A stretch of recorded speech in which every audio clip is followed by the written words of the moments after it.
बाबा जी दी प्यारी साध संगत जी को राधा स्वामी। साखी। रिश्तों में नफा नुकसान नहीं देखा जाता। विनोद हाईवे पर गाड़ी चला रहा था। सड़क के किनारे उसे एक 12-13 साल की लड़की तरबूज बेचती दिखाई दी। विनोद ने गाड़ी रोककर पूछा, तरबूज की क्या रेट है बेटा? लड़की बोली, 50 रुपए का एक तरबूज है साहब।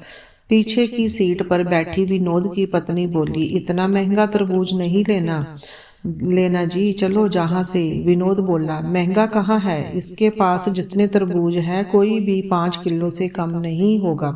50 रुपए का एक दे रही है तो 10 रुपए किलो पड़ेगा। बाजार से तो 20 रुपए किलो भी ले आती है।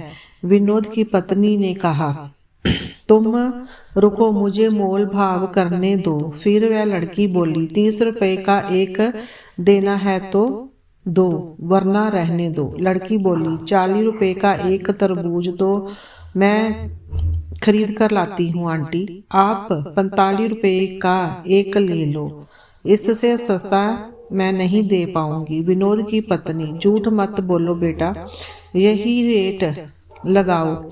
देखो ये तुम्हारा भाई है ना, इसे के लिए थोड़ा सस्ता कर दो।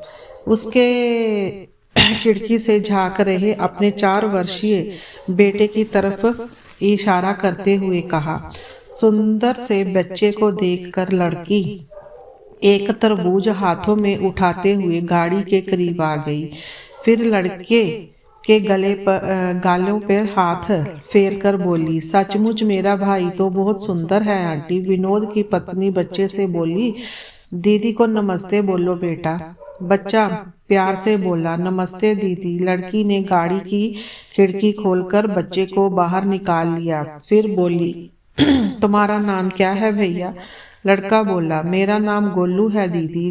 बेटे को बाहर निकालने के कारण विनोद की पत्नी कुछ असहज हो गई। तुरंत बोली, अरे बेटा, इसे वापस अंदर भेजो, इसे डस्ट से एलर्जी है।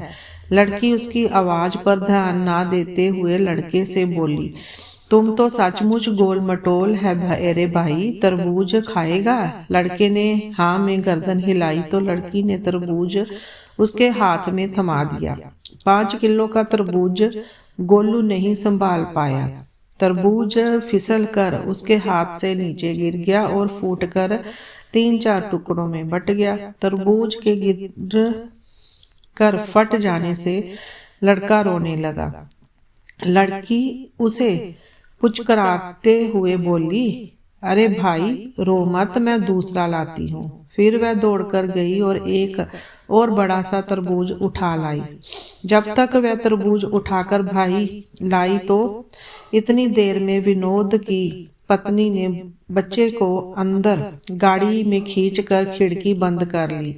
लड़की खुले हुए शीशे से तरबूज अंदर देते हुए बोली, ले भाई, ये बहुत मीठा निकलेगा। विनोद चुपचाप बैठा लड़की की हरकतें देख रहा था। विनोद की पत्नी बोली, जो तरबूज फूटा है मैं उसके पैसे नहीं दूंगी, वह तुम्हारी गलती से फूटा है। लड़की मुस्कुराते हुए बोली, उसके छोड़ो आंटी, आप इस तरबूज के पैसे भी मत देना, ये मैंने अपने भाई के लिए दिया है। इतना सुनते ही विनोद और उसकी पत्नी दोनों एक साथ चौंक पड़े। विनोद बोला, नहीं बिटिया, तुम अपने दोनों तरबूज के पैसे ले लो। फिर 100 का नोट उस लड़की की तरफ बढ़ा दिया। लड़की हाथ के इशारे से मना करते हुए वहां से हट गई और बाकी बचे तरबूजों के पास जाकर खड़ी हो गई। विनोद की गाड़ी से निकलकर वहां आ गया। आते ही बोला, पैसे ले लो बेटा, वरना तुम्हारा बहुत बड़ा नुकसान हो जाएगा। लड़की बोली, माँ कहती है कि जब बात रिश्तों की हो तो नफा नुकसान नहीं देखा जाता। आपने गोलू को मेरा भाई बताया, मुझे बहुत अच्छा लगा। मेरा भी एक छोटा सा भाई था। मगर विनोद बोला, क्या हुआ तुम्हारे भाई को? वह बोली, जब वह 2 साल का था तब उसे रात को बुखार हुआ था। सुबह माँ हॉस्पिटल में ले जाती उससे पहले ही उसने दम तोड़ दिया। मुझे मेरे भाई की बहुत याद आती है। उससे 1 साल पहले पापा भी ऐसे ही हमें छोड़कर गुजर गए थे। विनोद की पत्नी बोली, बिटिया आपने पैसे ले ले। लड़की बोली, मैं पैसे नहीं लूंगी आंटी। विनोद की पत्नी गाड़ी में आ गई और अपने बैग में से एक पंजेब की जोड़ी निकाली जो उसने अपनी 8 वर्षीय बेटी के आज ही 3000 में खरीदी थी। उस लड़की को देते हुए बोली, तुमने गोलू को अपना भाई माना तो मैं तुम्हारी माँ जैसी हूँ, अब तू ले लेना, मना मत करना। लड़की ने हाथ नहीं बढ़ाया तो उसने उसको जबरदस्ती उस लड़की की गोद में पंजेब रख दी।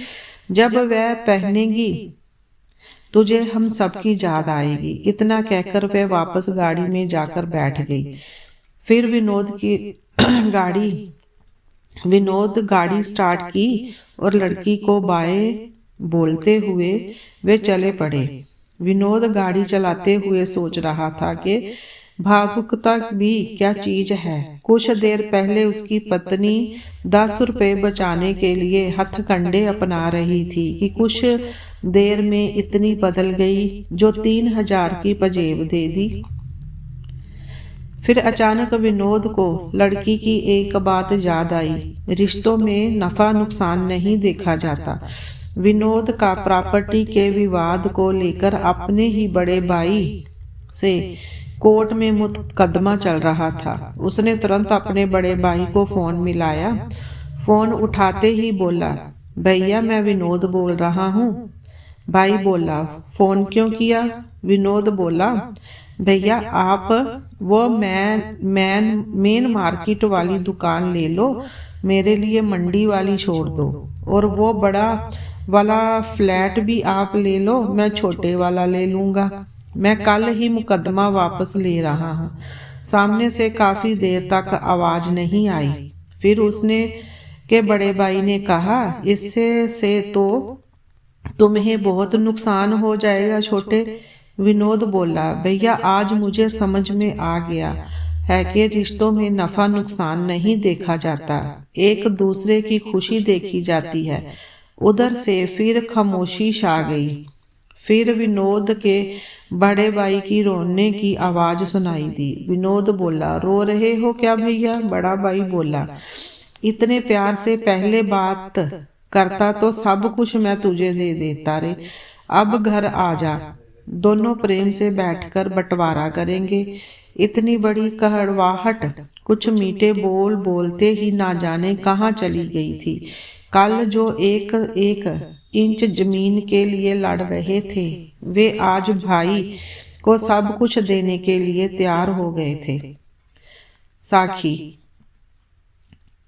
साखी का मोरल है, त्याग की भावना रखिए। अगर हमेशा देने को तत्पर होगे तो लेने का भी हृदय परिवर्तन हो जाएगा।